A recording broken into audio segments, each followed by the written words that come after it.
Se había descrito la naturaleza molecular de la energía interna de manera general, y ahora vamos a profundizar un poco a cómo son esos movimientos a nivel molecular de la energía interna.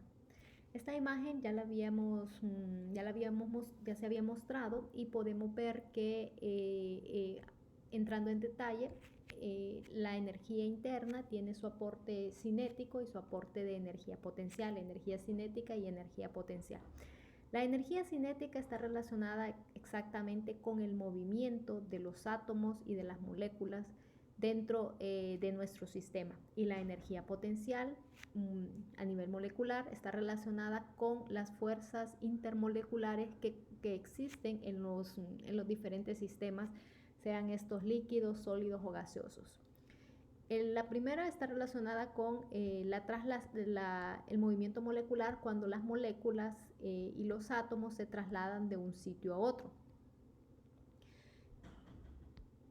Obviamente, si estamos en un espacio tridimensional, ese movimiento será en los tres ejes, ¿no? Las moléculas pueden trasladarse en cualquiera de los ejes cartesianos, y de hecho se trasladan en ambas direcciones en un espacio. También, al mismo tiempo que las moléculas se van trasladando en ese espacio, también se van rotando. Entonces tenemos rotaciones, también un aporte rotacional para cada una de las moléculas.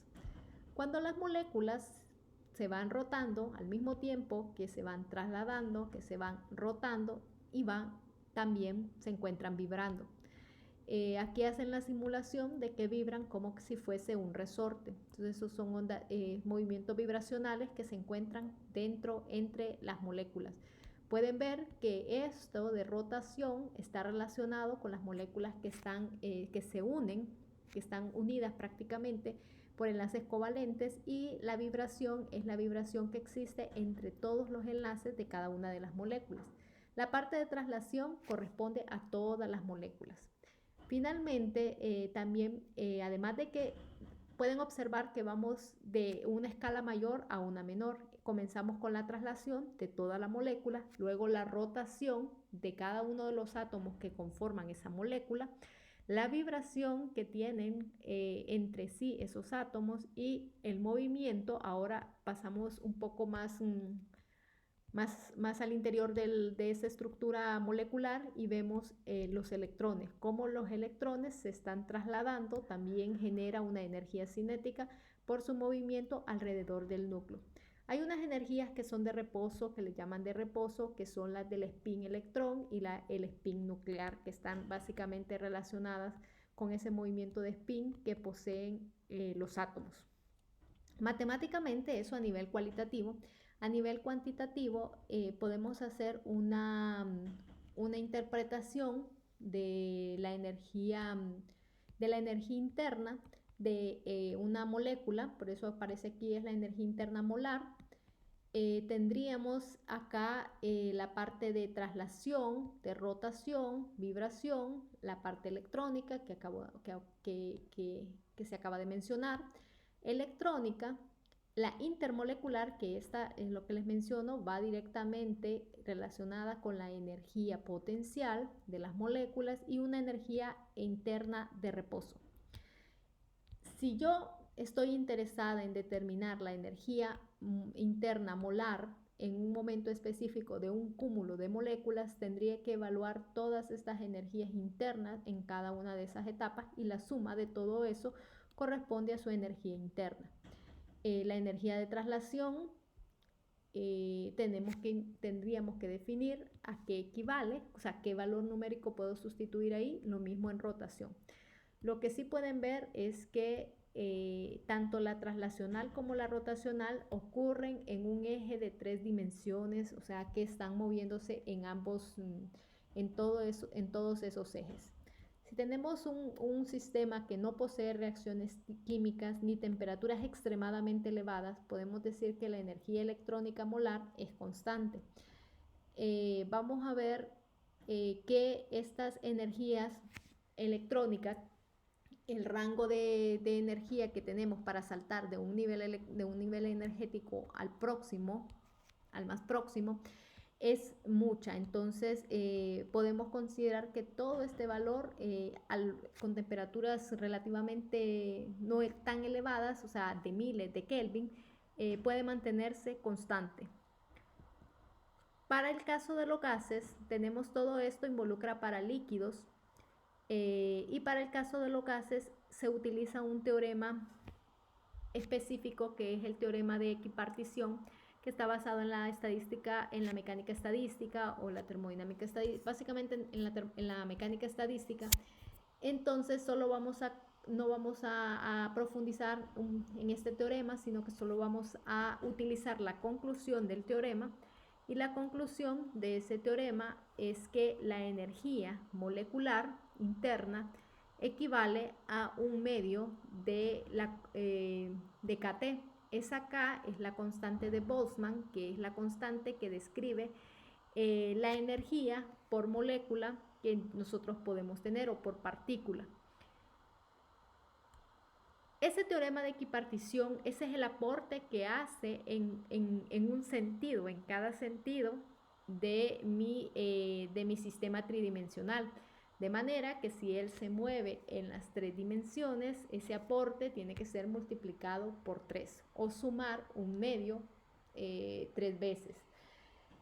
Sin embargo, como nosotros estamos trabajando con termodinámica clásica y no termodinámica estadística, necesitamos una manera de transformar esta relación, que es una relación molecular, porque esta constante de Boltzmann está dada por molécula y no por mol, que normalmente cuando trabajamos a nivel macroscópico siempre estamos utilizando como base el mol y no base molecular.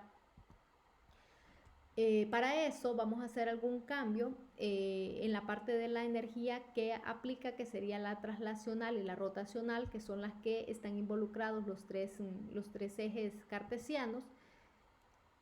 Y puedo sustituir, básicamente, ya le coloco la M porque indica que es una energía interna molar, y hago el cambio de que podemos sustituir para poderlo convertir a moles, multiplicar esto por el número de Avogadro. Al multiplicar eso por el número de Avogadro a ambos lados, obviamente lo estoy multiplicando a ambos lados de la ecuación, me doy cuenta que el producto del número de Avogadro por la constante de Boltzmann es igual a la constante de los gases ideales. Y entonces, ahora sí, yo conozco esa constante, es una constante que se utiliza para mi mundo macroscópico y puedo ver que el aporte que va a tener cada una de ellas, sea dependiendo de la naturaleza de la molécula que esté trabajando, pero normalmente en la parte traslacional siempre se traslada en un espacio de 3 dimensiones. Entonces necesitamos prácticamente para esa siempre será 3 medios de RT en cada una de las direcciones. En el caso de rotacional sí tenemos que tomar en cuenta el tipo de molécula que tengamos, si es una molécula lineal,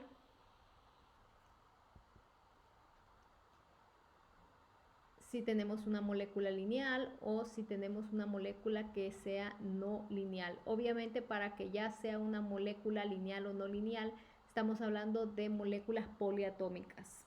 Las moléculas también tenemos como los gases ideales, que son moléculas monoatómicas, pero tenemos moléculas poliatómicas que podemos describir lineal o no lineal. Entonces eso va a depender de cuántas vibraciones tengamos. Obviamente las que sean lineales, hay un eje que no está rotando, que es el mismo eje de la molécula, entonces ese no se toma en consideración. En la parte vibracional, ven que estamos analizando cada uno de estos términos: rotacional, traslacional, rotacional y ahora vibracional. En la parte vibracional también podemos medir la energía molar, y esa energía molar básicamente está dada por una ecuación. El número de vibraciones que tendrá depende de esta ecuación que estamos llamando de 3n menos 5 en el caso de moléculas que son lineales, por lo que hablábamos que hay un eje que no se considera, y las no lineales, pues tendrán, en vez de ser 5, perdón, en vez de ser 5 será 6. Por eso he colocado la palabra aquí, el número 6 entre paréntesis, no indica que hay que multiplicarlo por 6, sino que puede ser 5 o puede ser 6. Y de esa manera, no todas las literaturas hablan sobre esta energía vibracional. Normalmente se considera constante y solo consideramos la traslacional y la rotacional. Pero una buena parte para incluir esa energía vibracional puede ser adicionar ese término que está faltando. Con respecto a la energía electrónica molar, esa prácticamente se mantiene constante. La energía intermolecular, cuando estamos hablando de gases ideales, si hablamos de este teorema de equipartición para gases ideales, pues es igual a 0 porque la energía intermolecular no existe y estas en reposo también prácticamente son muy pequeñas y no son consideradas para el caso de gases ideales. De manera que para el caso de gases ideales estamos hablando de una energía traslacional, rotacional y vibracional. Si lo vemos a nivel, si nosotros lográramos ver una especie de espectro energético de cómo se verían esos aportes, estaríamos viendo algo similar. Al inicio, cuando no se tenía capacidad de conocer un poco la estructura atómica y ver cómo funcionaba antes de que existiera la mecánica cuántica, pues miramos la energía como que la energía es continua, o sea, y eso se ve y en efecto como los niveles están cercanos, unos tan cercanos a otros, prácticamente podemos ver que una continuidad en los niveles energéticos, y eso ocurre en el aporte traslacional, que es que las moléculas prácticamente se están trasladando en el espacio. Si vamos un poco más adentro y observamos cómo se traslada, o sea, se va trasladando, sí, pero tenemos que identificar cómo va trasladándose, y va trasladándose de una manera con rotación. Y ya en esa parte, ya con la teoría, con la mecánica cuántica, podemos ver los niveles energéticos que tenemos, y ahí estamos hablando de que la energía está cuantizada. Aquí pueden ver que entre más baja, la energía está también directamente relacionada con la temperatura. Entre más baja temperatura, más bajos niveles energéticos. Entonces, entre más bajos niveles energéticos, es más fácil alcanzarlo. A medida que esto va aumentando, los niveles energéticos se van haciendo un poco mayores, y es difícil alcanzar esos niveles energéticos. Para la parte vibracional, nuevamente vemos que los niveles energéticos se mantienen en la parte de la vibración, y en la electrónica, que es lo que les mencionaba, para alcanzar el próximo, este es el nivel energético más bajo, donde probablemente, si las moléculas tienen energías bajas, todas las moléculas se encuentran en este nivel energético. Y si nosotros hacemos eso, para alcanzar el nivel energético posterior, necesitamos aumentar mucho la temperatura para alcanzar energías más altas y alcanzar el nivel energético más próximo. Por eso hablamos que este nivel es prácticamente constante a temperaturas ambientes o temperaturas no muy elevadas. En los cuadros verdes pueden ver que él hace lo que equivale cada uno de ellos, ¿no? A medida que tenemos rotacional, que es el mayor, equivale a mucho menos del vibracional, y así para el electrónico. Entonces, una idea de lo que estaría pasando a nivel de los niveles energéticos que nosotros encontramos. Para aclarar un poco y hacer gráfica o esta parte de la naturaleza de la energía interna, los invito a que vean este video. Es un video interactivo donde se explica claramente cada uno de estos procesos.